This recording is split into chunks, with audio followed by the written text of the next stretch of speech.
Everyone's gone silent. Oh, but mute myself. I can pause the recording if we need to. All right. Okay. All right. Well, it's 6:40. I'm going to start the evening. All right. So I'll welcome everybody officially. Good evening, everybody.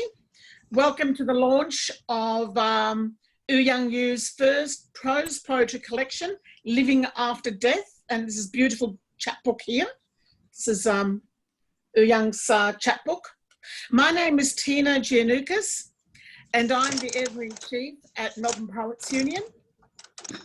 I'd like to acknowledge the traditional owners of the unceded land upon which we're all living and creating, and upon which we're all gathered here online tonight, and which for me is the beautiful lands of the Wurundjeri people of the Kulin Nation, and in particular Melbourne or Naarm.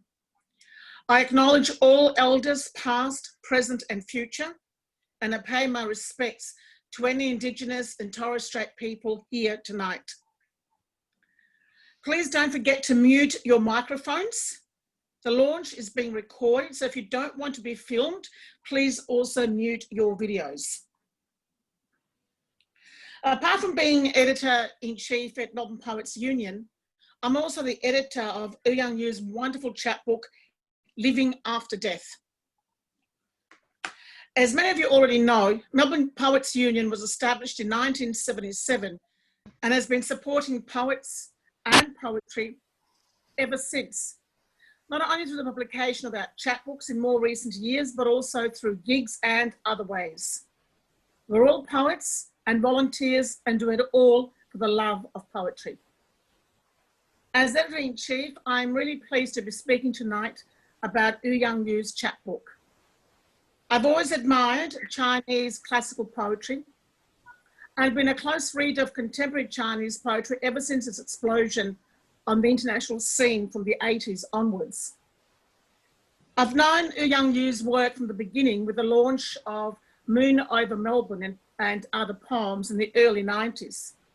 In that collection, I loved Ouyanglaunch's masterful poem, Moon Over Melbourne, that goes from, in a night without time, when I mourn over the loss of an ancient Chinese poem, to moon over Melbourne, you bloody Australian moon, to the bloody bastard moon over Melbourne. My own fascination with the moon reached a kind of apotheosis when I lived and worked in Beijing for about 2 years. The moon in China has a silver glow I've seen it nowhere else. No wonder it has fascinated Chinese poets through the centuries. And here too, in Ouyanglaunch's Living After Death, there is the moon, at least in the poem About a Sunny Experience, where he says, thought of moon poetry, always moon poetry. When as editor-in-chief, I had a chance to publish a collection by Ouyang on behalf of Melbourne Poets Union, I grabbed it. And such an amazing collection it is. Not only his first prose poem collection, but also spanning as many years as it does, poems written in Australia and China. As both poet and editor, it's incredibly rewarding to work with another poet on their work. One of the privileges is that the poet-editor gets to experience the other poet's aesthetic vision at a very real level. Ouyanglaunch, it's been a rewarding time working with you on this collection. And you and your book take your place in MPU's heart. But I'm not launching this book, though I wished tonight to share with you some of my excitement about Ouyanglaunch and his work.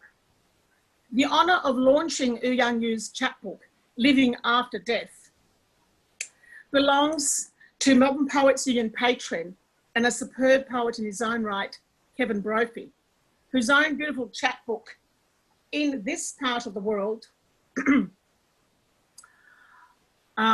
full of that meditative exploration I so admire in Kevin's work, and was also his editor on that chapbook, was also published by Melbourne Poets Union and launched last month by Nathan Curnow, another fabulous poet who is here tonight.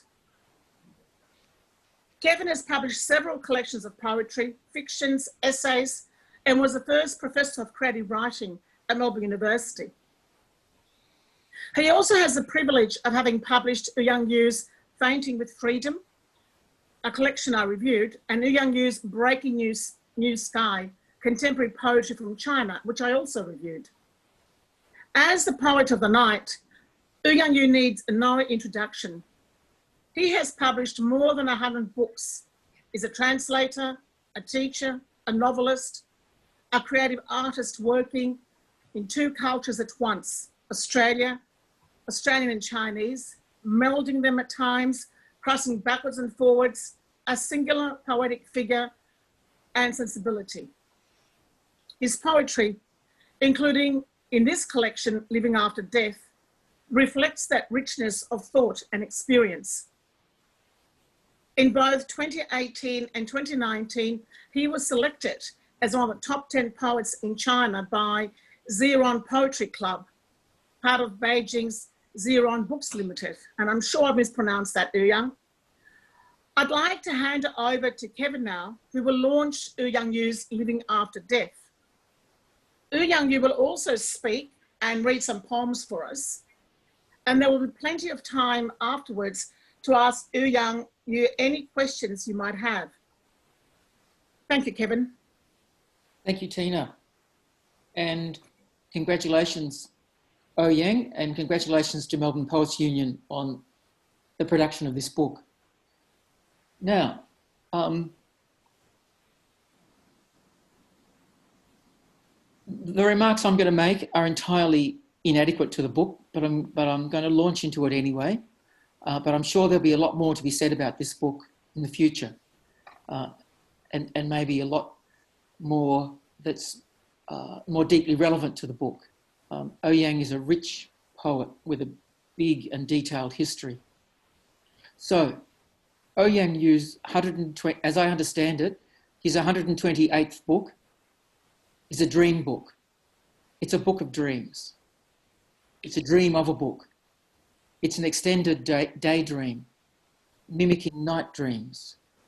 And it is language, sleepily slipped from its moorings until it floats out somewhere between languages, between cultures, and between versions of the self, as our dreams do. Living After Death is a series of, as you know, 27 prose poems written over the past 10 years, sometimes in China and sometimes in the suburb of Kingsbury in Melbourne, and sometimes begun in one country and remembered or completed in the other. And though these divides are a source of the kind of irritation that can grow pearls, the whole book takes place without any divisions at all, for everywhere is located in one mind. And speaking of minds, in the 1930s, André Breton, then the leader of the Surrealists, invited Sigmund Freud to contribute to an anthology of dreams. And Freud replied to Breton in a note that, quote, a mere collection of dreams, without the dreamer's associations, without knowledge of the circumstances in which they occurred, tells me nothing, and I can hardly imagine what it can tell anyone.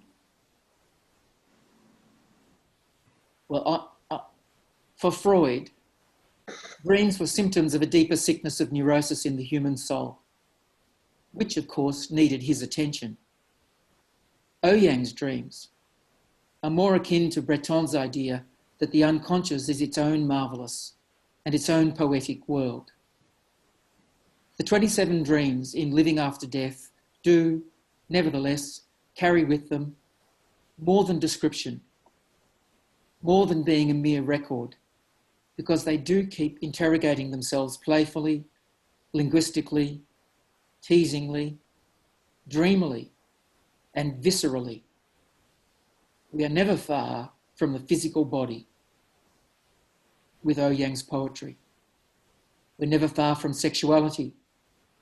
We're never far from the sense and the odours of being alive with these poems. They're not particularly cerebral or spiritual. Their intelligence and their eloquence is worldly and it's physical, taking place in a here and now of the body and spoken in a way that brings a real voice into the picture. I like this tone and I like this program very much, and mainly because it's both humble and humbling. Of course, Ouyang's texts can be outspoken, they can be brash, they can be opinionated, but to be distracted by this is to miss the way the physical world brings him in his poems, back down to earth. Maybe there's something essentially Australian in this, or possibly essentially Chinese. I don't know. The focus, nevertheless, always remains, for Ouyang's poems, on language as text, even when the tone is most speech-like. Always art has taken up, as we know, new technologies, from the ochre ground out of rocks, or the sienna burnt from clay, or to the typewriter, the calculator, the algorithm, and even artificial intelligence. Technology has always had a fascination for artists. Ouyang has the natural curiosity and playfulness of the artist too. And in the production of these poems, there are the traces of his play with word recognition technology. His method of work includes recording his voice as he moves through his outdoors environment, often around Kingsbury. Sometimes doing this in Chinese, sometimes in English, and sometimes with voice recognition set to Chinese mode while he speaks English, and sometimes with the English mode switched on while he speaks Chinese. Everything for him is up for grabs, and all technologies become an excuse for play in the service of producing texts. To give you some more extended idea of the bent towards the physical in the poetry and in his psyche, Ouyang has told me that his rationale for using a voice recorder to produce poetry is that the mouth is physically closer to the brain than the fingertips are, and so has a better chance of catching the timbre, the feel, the flow of thoughts in their immediacy, in their brief lives, in their swiftness. I guess it's a theory. I don't know how correct it is. Some biologists say that some biologists claim that the human bowel is the body's second brain. And I wonder what new methods of composition Ouyang might strike upon to took up this notion seriously. Coming at English as an outsider and as a Chinese outsider to Australia, he's capable of the kind of irreverence, the deliberate misunderstandings, the mishearings, the slipped accents and childlike playfulness that can redream the iconic passage at the opening of Dickens's A Tale of Two Cities. And I want to read to you that opening passage before I read Ouyang's, I was going to say mangled version of it, but I think I'd rather say Ouyang's transformed version of it. So this is Dickens's version of it.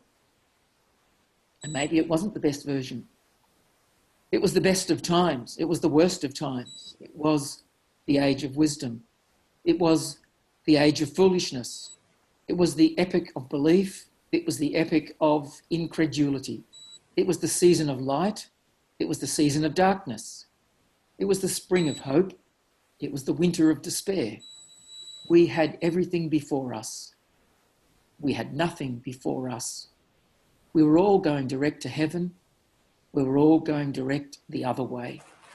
In short, the period was so far like the present period that some of its noisiest authorities insisted on its being received for good or for evil in a superlative degree of comparison only. So, that iconic passage becomes, in Living After Death, it was the bust of times. It was the wasp of times. It was the gauge of wisdom. It was the sage of foolishness. It was the hip-hop of belief.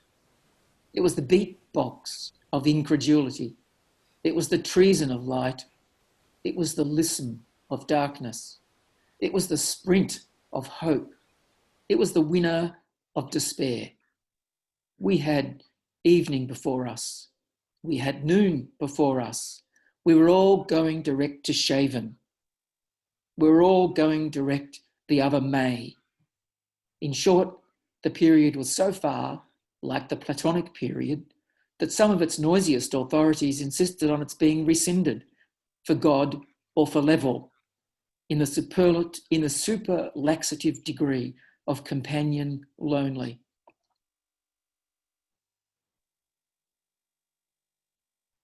That took my breath away when I read it. In the poem titled Comma, we read, "It's such an easy thing, poetry, as easy as breathing, as easy as going out into the sun, as easy as scratching an itchy spot on your own body. Poetry, fingers put under the nose, as invisible as breath." And of course, poetry is not easy, though it should be. And yes, it is invisible, though it can't exist without form. These paradoxes work their way through the whole book. There are questions unresolved. There's rawness that's difficult to be witness to, and observations that stick powerfully once they're encountered. And this is to say nothing of the ironies that seem to arise out of strong statements so achingly unsure of themselves. In a piece called 7:43 p.m, we read, "Doesn't one win from day to day if he doesn't die, doesn't fall ill? He already wins. Why win more than mere living? Mere living from day to day? What is the obsession? Why the obsession? Youth is a forest of mistakes. Old age is a forest of corrections. Two forests standing side by side, looking across a barren field of lives landscape. A to-live landscape. Love is nothing but a sob, an orgasmic sob. Absorb, abhor, absorb. Love is nothing but an absorb. This is gripping poetry, and it's witty poetry, and it's poetry that translates one culture out of another. Poetry that it's both playful and deadly serious, and always reaching for life without denying death. Now, because I can, I'm going to ask Ouyang some questions, which I've warned Ouyang about these questions, so he'll give some beautiful non-answers, I'm sure. And the first question is, what's the significance of the title, Ouyang? Yeah, thank you so much. Let me say a few thank yous. Thank you to Kevin for your wonderful launch speech, particularly the reference to the bowel movements, which I think have a lot to do with poetry. You know why? Because in Chinese, poetry sounds exactly the same as shit. It's SHI on different tones. So poetry is shit and it's death. Two essential things associated with poetry. So that I really love that reference because part of my poetry has a lot to do with BM, bowel movements. Because if you move bowels, your poetry moves along with it. If you don't, your poetry stops. And now I'd like to say thank you very much to Tina for editing the book. We had a lot of discussions, a lot of debates, even some arguments, but we worked out to reach this final beautiful production. So my great thanks to you too. The question about what is that about the title is a few years into my living in Australia, because I first arrived in Australia on the 19th of April, 1991. A few years after my living in Australia, I found myself writing a poem that started with two first lines that go, living in Australia is like living after death. It was a feeling, a strong feeling of desolation that I had while living out in nowhere, working on my PhD, having no one to talk to on a daily basis. It's a feeling I never had when I was in China, because China was full of humanities, full of noise. And a few months living in Australia, my ears were still filled with the noise I can remember from China, lingering there. It didn't die till 10 or 15 years after I lived in Australia. So it was just that strong feeling I had that I recorded. So when Atina approached me, I thought I might as well just use part of that as a recorder of my time in Australia. And apart from the book being your first book of prose poems, and that's something pretty amazing after more than 120 books, how is this book different to the other 127 books? Yeah, well, I've published in literary translation, literary criticism, poetry, and fiction, as well as non-fiction in both languages. So if we talk about poetry in English, it's my first prose collection. Although I tried to write prose poems a long time ago, even when I was in the universities. In fact, I wrote about, I wrote about 2,000 poems in either English or Chinese, mostly Chinese, when I was at the university. And some of those were prose poems. I remember I was deeply influenced by, what is that, French? Just a minute.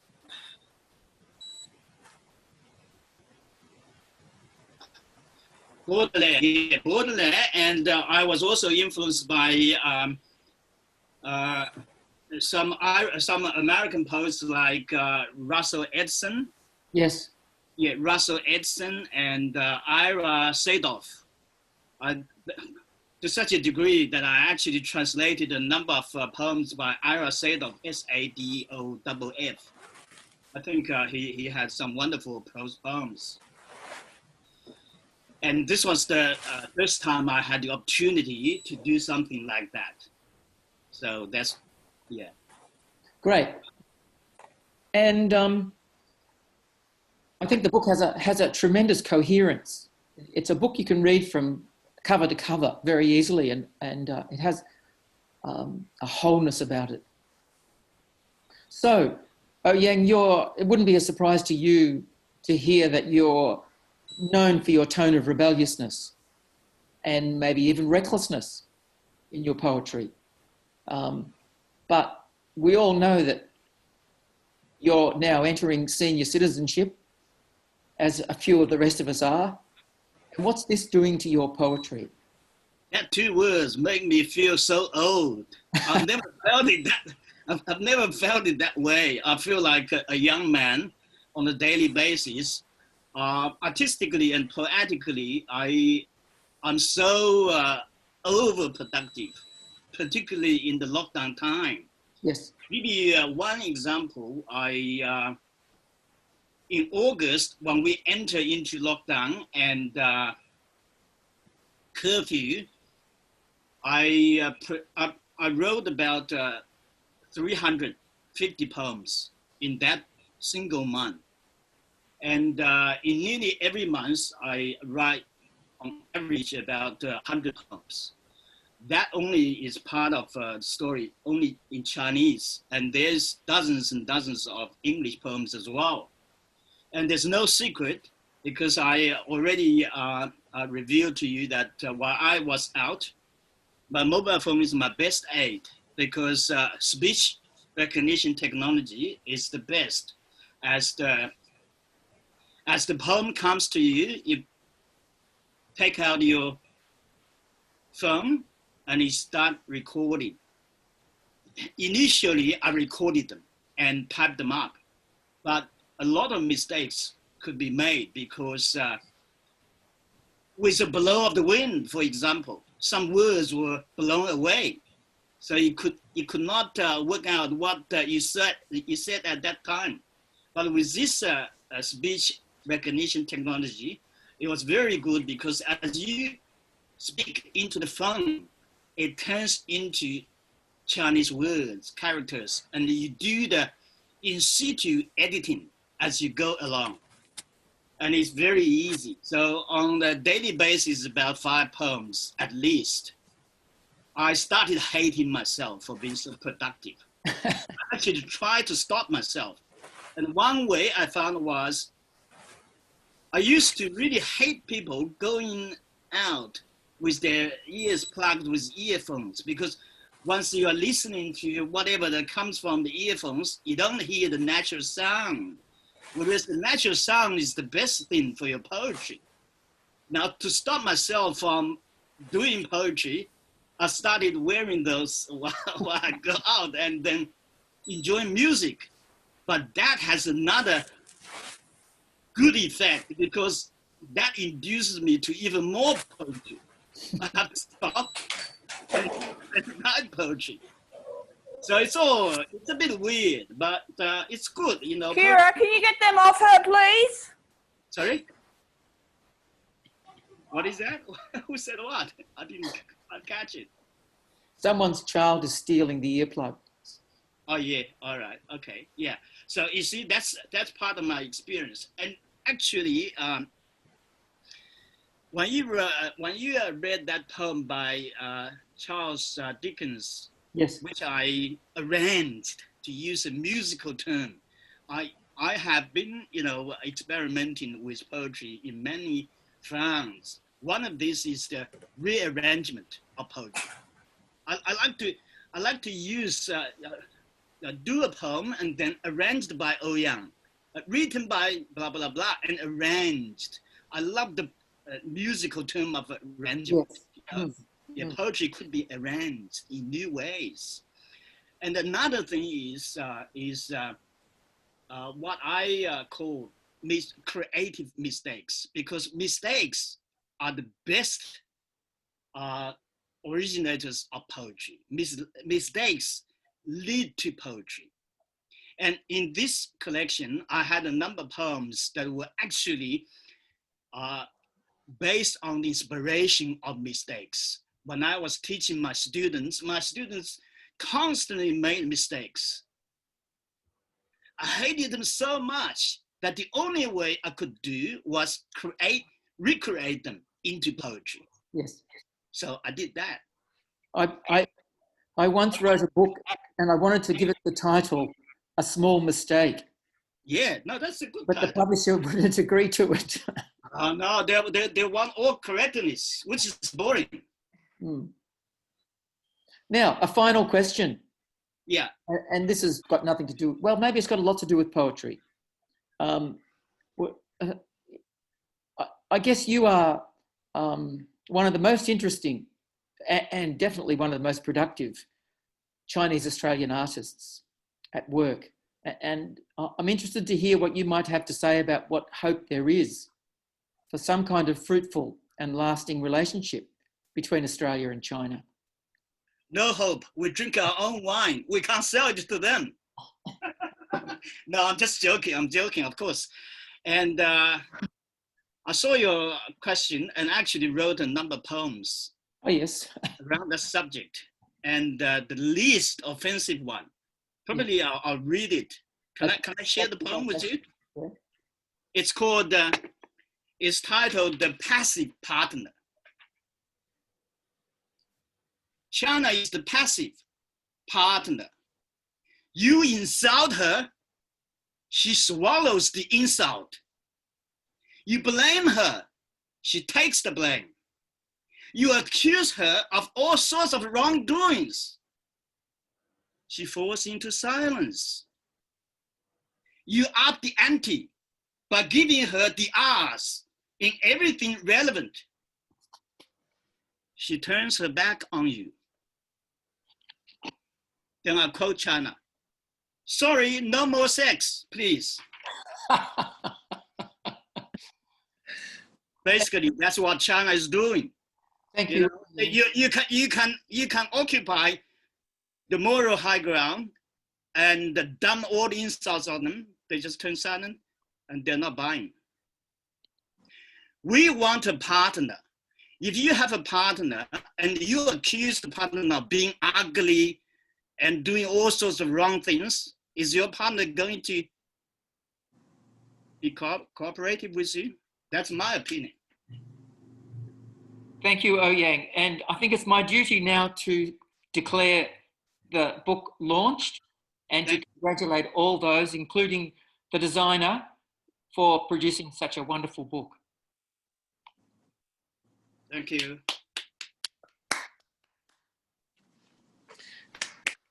I'd like to invite Ouyang to read some poems for us. Thank you, Kevin. You're welcome. Yes, sure, I'll do that. One of these is titled P.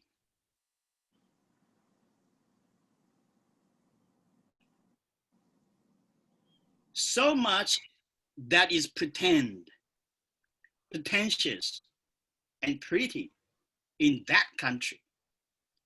One chooses to fail successfully by showing one's ugly features, which are beautiful when the world is reversed.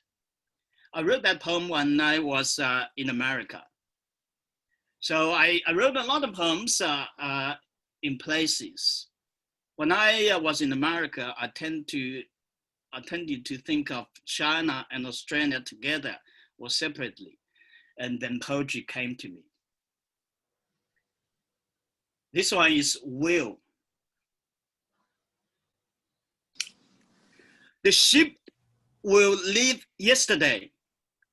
The book he has written will possibly win an award a decade or so ago.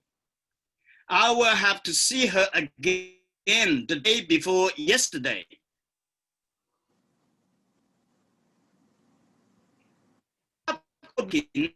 Undone. It's a novel whose publication will be possible only a century back. The country will be born 2 years previously. The mind says to its body, I hope you will come last. Spaceship yesterday morning, actually, I have to admit that I learned this from my students because they have the worst tenses mixed. So one of the things that I learned was doing something like that. And the third one is E-R.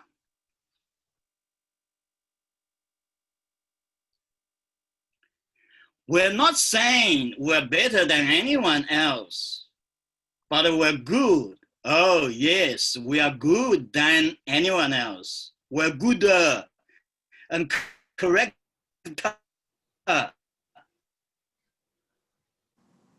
You have any and you.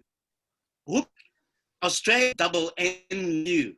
Oh, but we have never done one. But about we do not. You never know. Sorry, we have inadvertently them, but we've corrected that, as we have terra incognita, or have we not? No, actually, Australian did. I'm proud of the fact that we have Australianly advanced, Australia, Alia, yeah. The last one is 1.52.51 PM. I am committed to silence. The eyes are louder than the ears. The sound of scratching on the back of the neck. The sound of fingertips hitting the keys. I am committed to time, a novel in progress. The eyes are turned off. The mouths are turned off. The laugh turned off. There have been no things. I speak to a nation that doesn't listen. Their use is always good. They're busy. They have no time. They live in science. The brains ought to be there. Have been no such things. The pen can hardly write.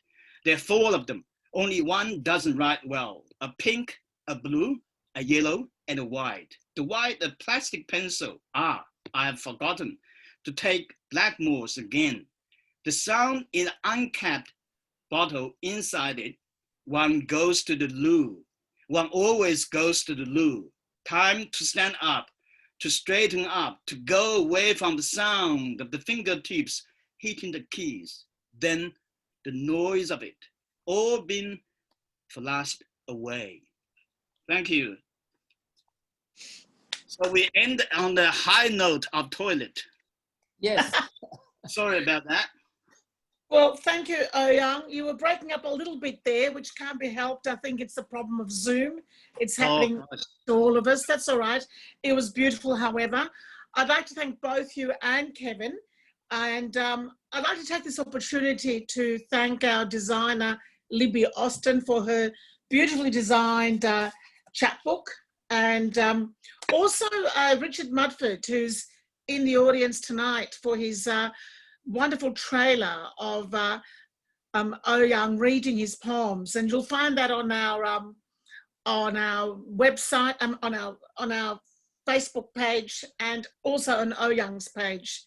Thank you, everyone. Now we are happy to take questions. I think Ouyang, you're happy to take questions from the audience. Definitely. So, you can turn your microphone on and ask away. Yes, please. It's like I'm re-experiencing my Chinese classes. Whenever I say any questions, total silence. And to deal with that, I found a solution. You know what I do? I wear my glasses.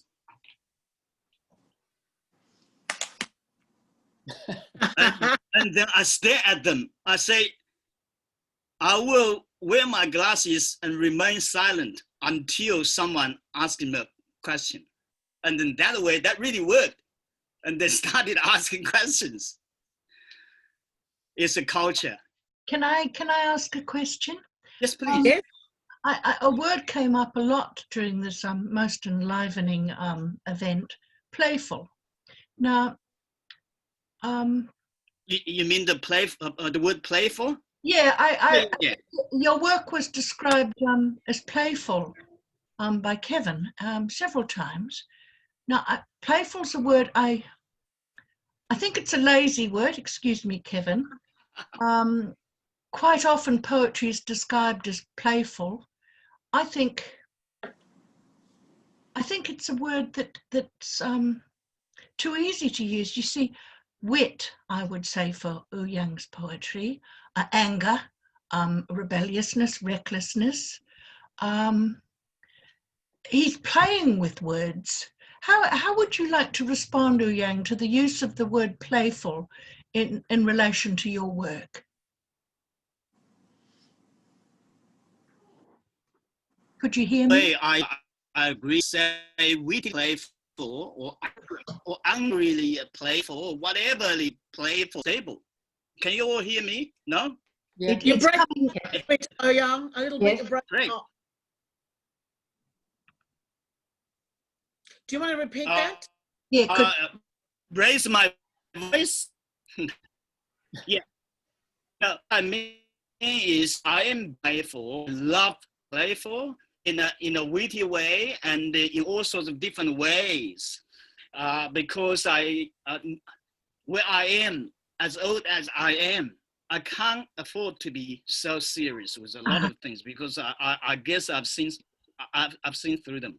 I want to get beyond all those, and I want to have great fun. Chinese say 好玩, which means good fun, which I think is the best judgment for any poetry. If the poetry is very cerebral and intellectual, but it's not 好玩, it's not good fun, then I probably forgive me for not liking it enough. So I have not a problem with that. oh, that's good. And I'm reading, for example, two complete collections at the same time. One is Kenneth Cock, the other is James Dickey. But eventually, I still think I like Kenneth Cock much more than James Dickey. I don't know why, but and then I remember when I was a university student, I actually translated a number of long poems by Kenneth Cock, even though I did come across poems by James Dickey. And in a way, I also like, who was that? John Ashbery. I found John Ashbery quite good fun, quite interesting, you know. So you don't resist the word playful at all, but you would transliterate it into good fun. And I like... No, in Chinese, it's literally good fun. Oh, that's lovely. Thank you. You've really helped me with the problem I've had with that word playful. Yeah. Well, I don't have any problem with being dubbed playful. I do have the problem with being dubbed angry, because every time they give me an interview, they say, "Why did they call you the angry Chinese poet?" I said, "I'm all sorts of things. Angry is only part. You know, there's humorous, there's funny, there's experimental, there are all other things. You just focus on that bit. It's a label that they stack on you and that they never remove. Yeah. So and okay, now, am I going to be with the word, the description of the playful Chinese poet? Okay to playful, bugger off angry. Thanks, Ouyang. Yeah, no worries. Thank you, Jennifer. Any other questions? I have a question. Yes. Ouyang, I was really struck by your story, Ouyang, about the living in Australia like death in those early years, with the sound of all the noise of China in your inner being, in your auditory space, and this great silence. And given what Kevin said about the book tracking dreams, dreamlike, lucid daydreaming, night dreaming, I wonder, with this play between language, both Chinese and English, and noise and silence, in your dream time, if you're in China, do you dream more in the other language, or do yes, you that's have a very good question. I had friends, Australian Chinese friends, sharing their thoughts with me that when they dream, they always dream in Chinese, even though they lived in Australia for 20 or 30 years. But that's not my experience. I sometimes do dream in English or in Chinese or in Australian or in both, you know. And I must just read a little bit of that. Living in Australia is like living after death, because I meant to. I don't want to cover the whole thing, just a few lines. The title of that poem is After Death, After Orgasm. If you do a keyword search, you can find the whole poem. And it's two parts. One, living in Australia is like living after death. You hear all the outside happenings, totally unrelated to yourself. Cars, roaring every night until their night itself. So that's part of my experience then. And to answer your question again, yeah, this, I didn't used to mix Chinese and English in my poetry. If I write a Chinese poem, I do it properly in Chinese. If I write an English poem, I do the same thing. However, as I live longer in Australia, I think since I came in 1991, it's 29 years of living in this country. The two languages merge into each other, so that I had my first collection of bilingual poetry published last year, which is called Flag of Permanent Defeat, which was a direct quote from Hemingway when he describes the sail, the road sail by the old man, which looks like the flag of permanent defeat. I thought, great title if I used it, because it's just a description of myself, a total failure in poetry, which is the best thing, because you can do whatever you like with poetry without fears. Thank you. Thank you.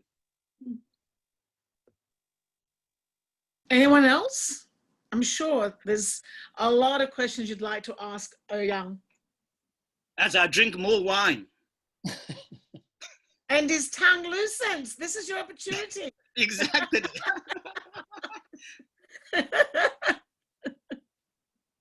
Well, I have a question. Where to from Yes, here? please. Sorry? Where to from here with your work? Where to from here? Yeah, no, that's a very good question. I think I'm expanding into many other things. I've been writing, I do things simultaneously. So I write about 3 or 4 books at the same time in both Chinese and English. And I've already done 2 English novels, and I've, too many. I just can't stop myself. However, I think I do things in a more fragmentary way, and I experiment. And of course, don't let me, forget something. Emma here is a curator of an exhibition, which is going to exhibit my work along with 10 or 8 or 10 Australian Chinese artists. Yeah, it's going to be shown next year. So I'm also into art, doing all sorts of art-related things. Like, for example, one of the projects that I engage in is, if you look at the books behind me, they are all sorts of books, fiction, non-fiction, poetry, that I happen to be reading at the moment when the poem came to me. If I happen to be washing my feet and there's no telephone with me, what I do is I have a pen. I write the poem literally down on the pages. And that particular book becomes a poem, or a book containing a handwritten poem or a number of handwritten poems. And that is an art object, in my view. Just guess if this guy is dead. You end up with a book with one physically handwritten poem. It's not deliberate attempt. It's just something that happened in the moment. Beautiful concept. It's a concept. It's a conceptual, and I have hundreds. I've already got hundreds of them over the last 20 years. I think that's amazing. That's amazing. I attended an exhibition last year with that exhibition you invited me to, Ouyang, with your with these books you had, these files full of poems, and it was amazing. It was absolutely amazing. And I think that I find this concept extremely exciting.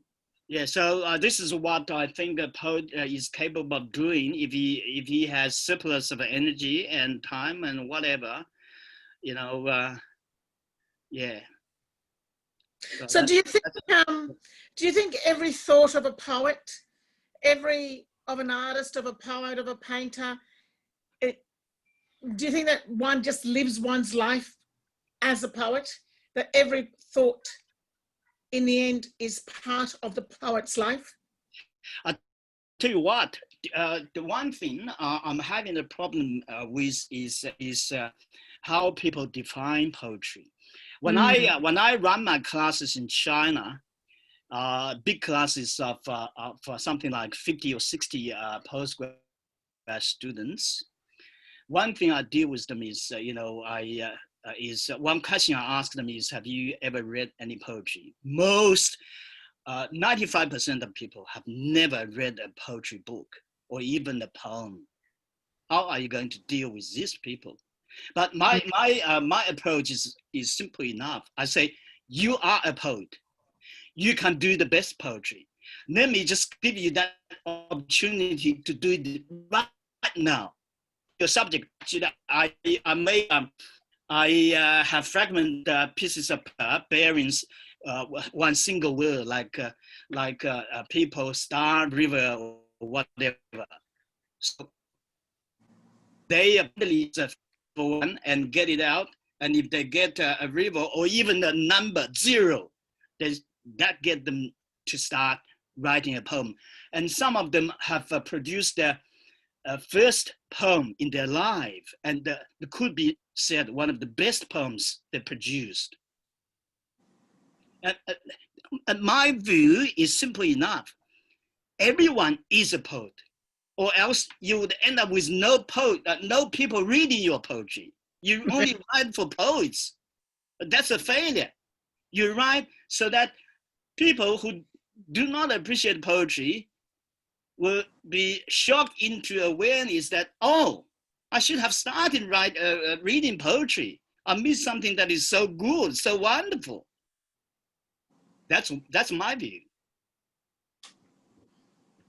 I like this view because it really goes to the heart of poetry as a creative act. I like this view very much. Yeah, thank you.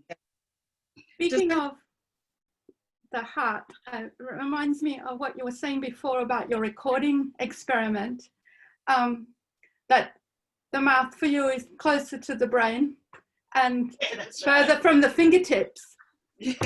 And in listening through the ear, what happens in the translation of the making when... you know what, in 1995, I went back to China to do on a research trip, and I acquired a little tape recorder.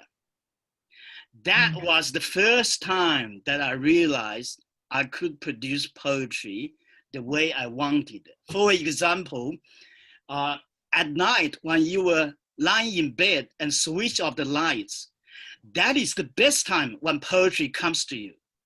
However, if you turn on the lights and go get off the bed and try to find a pen and a piece of paper and write it down, or it's gone. With that, I could simply just switch it on and then speak into it and switch it off. And the next morning, I found a good poem there. All I need to do is type it up. That's one example. Another example is in the early days when you travel by train and sitting by the window, that is also when poetry is alive. It's coming to you. It's coming to you. And with that, you speak into it and it's done. And it has such a good texture to it. Because you sit down before a computer, a lot of things you forget. Another good place where poetry comes is while you are driving. And that's also poetry comes on the freeway. And then if you have that handy, you record it. But now with the mobile phone, with the speech recognition technology, things are made even easier for poetry. So you see, poetry lives with technology. As technology moves, poetry advances too.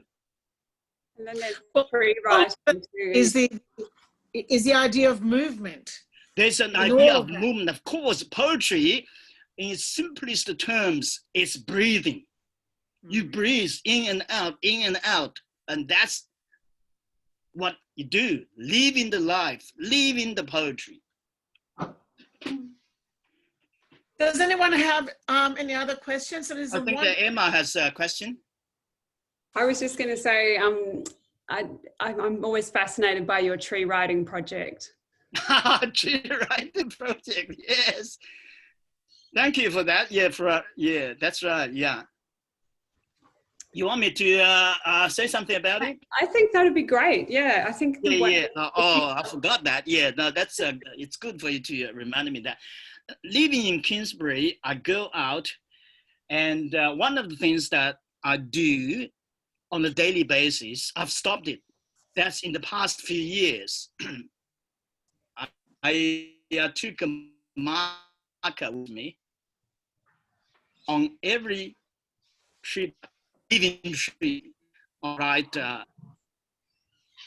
few in Chinese.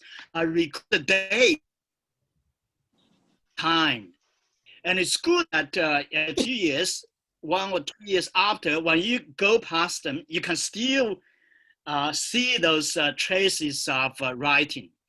Although some tree barks are peeled off, but it's interesting to even see part of the traces that hang on the tree. And that also reminds me of something that I am writing about in the novel. I already finished, but due to more revision, that is in the early days when the Chinese arrived in Robe, South Australia. They walked all the way from Robe to the Victorian goldfields. And what they did is the first group of people would mark every tree so that later groups could find their way to the goldfields. And in doing that, I had that in mind too. So it's part of the whole thing. Yeah, thank you. Well, I think it's about close to 7:40. Oh gosh. Yes, I think it's been a wonderful evening, but I think maybe we should wrap it up there. Is everyone happy about that? Is there any other questions you have? Anybody? No? I must say, Ouyang, that I love this collection, and it's been a marvelous evening. It's been a marvelous journey with you on this book. And thank you everybody for coming. And this is a little book here, Living After Death. Please order it from Melbourne Poets Union. And thank you, Kevin. And thank you everybody for your wonderful questions. And thank you for being here with Ouyang. And Ouyang, thank you for your poetry, and thank you for a beautiful evening.